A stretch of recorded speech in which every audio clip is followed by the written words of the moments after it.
BJP और RSS और नरेंद्र मोदी जी नेहरू को गाली नहीं देंगे। इंदिरा गांधी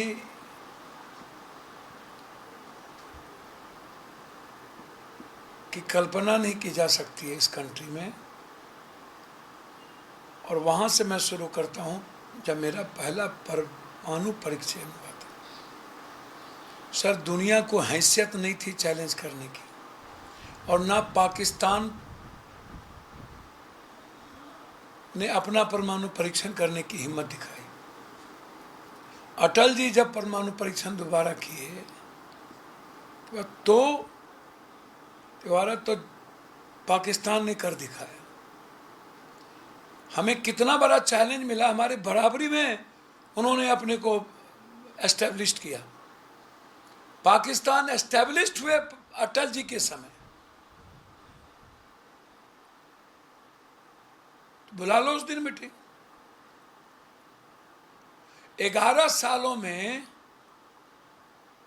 एक रिफेल को छोड़ के, वो भी गलत तरीके से, आपने एक वेपन नहीं खरीदा। पुलवामा के दिन वाला की बुला लो, जिस दिन पुलवामा हुआ था बुला लो।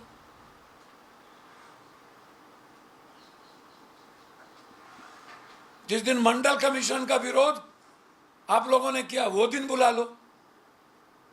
इंदिरा गांधी ने दलितों को गाली नहीं न दी। इंदिरा गांधी ने मनुस्मृति नहीं न लिखी। इंदिरा गांधी ने बुद्ध का विरोध नहीं न किया।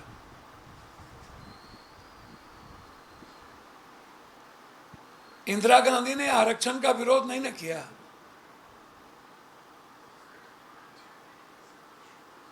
अर्जुन सिंह से क्यों नहीं सीखते बीजेपी? कांग्रेस के कल्चर में इंदिरा गांधी, राजीव जी की सोच में अर्जुन सिंह जी ने जो ओबीसी ईबीसी की एजुकेशन की बात की, वो याद करो ना। मनमोहन सिंह जी जिस दिन दुनिया में ऑटोनॉमिक ऊर्जा की समझौता हुई हमारे बम ब्लास्ट के बाद, और आज यदि दुनिया में ऑटोनॉमिक ऊर्जा स्वतंत्र है तो भारत का है। बुलाओ मनमोहन सिंह जी के ऑटोनॉमिक ऊर्जा के साइंस जिस दिन हुए थे।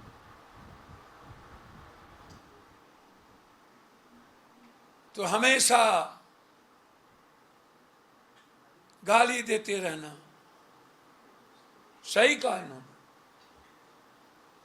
कि ये लोग आज भी दलित विरोधी हैं, आज भी एमपी का घर जला देते हैं, आज भी दलितों को मंदिर में जाने पर धोया जाता है। राइट ऑफ एजुकेशन किसका? राइट ऑफ हेल्थ किसका? राइट ऑफ इंफॉर्मेशन किसका?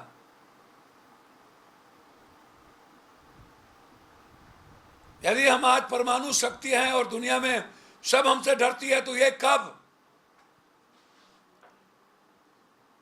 जो देश के आत्मसम्मान और स्वाभिमान के साथ खिलवाड़ करता हो। और आज भी जिंदा रहने के लिए इनको नेहरू जी से लेकर राहुल गांधी तक प्रियंका का सहारा लेना पड़े, इससे ज्यादा कमजोर आदमी कोई नहीं। सिंदूर का सहारा लेना पड़े, सिंदूर हस्बैंड लाते हैं। हिंदू रीति में सिंदूर कोई और ला करके नहीं बांट सकता। सिंदूर हमारी संस्कृति है। सिंदूर का सौदा कोई नहीं कर सकता दुनिया में।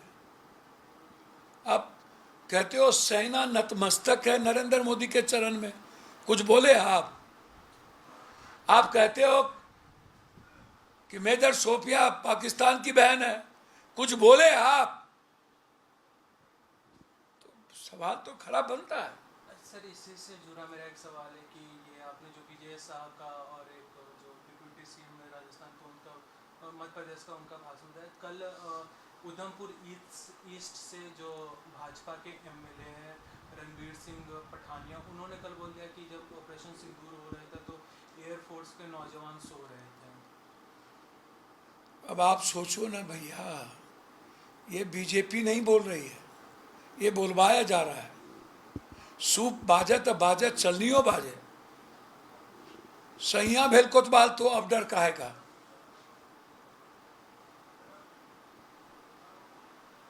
जब वो देख रहा है उनके आका ही अपने स्वयंभू भगवान बने हुए हैं, आत्ममुग्धि हैं, खुद दुनिया को कहते हैं कि मैं भगवान हो गया, मुझे मान लो, और उनके अंधभक्त लोग उनको भगवान बनाने में लगे रहते हैं। अब तो गाली दे रहे हैं जाति जनगणना के बाद और सीज फायर के बाद। ये जो पकिया आरएसएस के लोग हैं, उन्हें न तो सेना पसंद, न संविधान पसंद, न हमारे कानून पसंद, कुछ भी पसंद नहीं है। इसीलिए चाहे गिरिराज हो, निशांत हो, निशिकांत हो, चाहे डिप्टी सीएम हो, चाहे कोई, सबको आरएसएस और बीजेपी का प्रोटेक्शन है। जो सोच और जो आइडियोलॉजी नरेंद्र भाई मोदी का है, वही ये एमएलए लोग प्रतिबिंब की तरह बोलते हैं। आज प्रधानमंत्री मोदी का पटना में रोड शो है और वो शायद पटना का नया एयरपोर्ट के टर्मिनल का उद्घाटन। भैया पहले तो ये एयरपोर्ट, ये बेटा, ये एम्स, ये स्कूल, कस्तूरबा, नवोदय, ये आईटी, ये कंप्यूटर कौन लाया? 11 सालों में गुजरात को कैटो दिए, एक 6 लेन बिहार को नहीं है, विशेष राज नहीं दिए, दे दो विशेष पैकेज, एक यूनिवर्सिटी नहीं दिए। 11 सालों में आज़ादी के बाद ये हमारे टैक्सेस के पैसे से बने, इसमें भी आप मियाँ मिट्ठू बनाओगे, अब वहाँ सिंदूर बांटोगे? हैं? हम कह रहे हैं फैक्ट्री दो, हम कह रहे हैं विशेष पैकेज दो, हम कह रहे हैं विशेष राज दो, हम कह रहे हैं पलायन रोक दो, हम कह रहे हैं बाढ़ से मुक्ति दो, हम कह रहे हैं रोजगार दो, हम कह रहे हैं किसानों की तरक्की दो, हम कह रहे हैं मेरा पैसा दो। ऊंट के मुंह में जीरा का फोरन।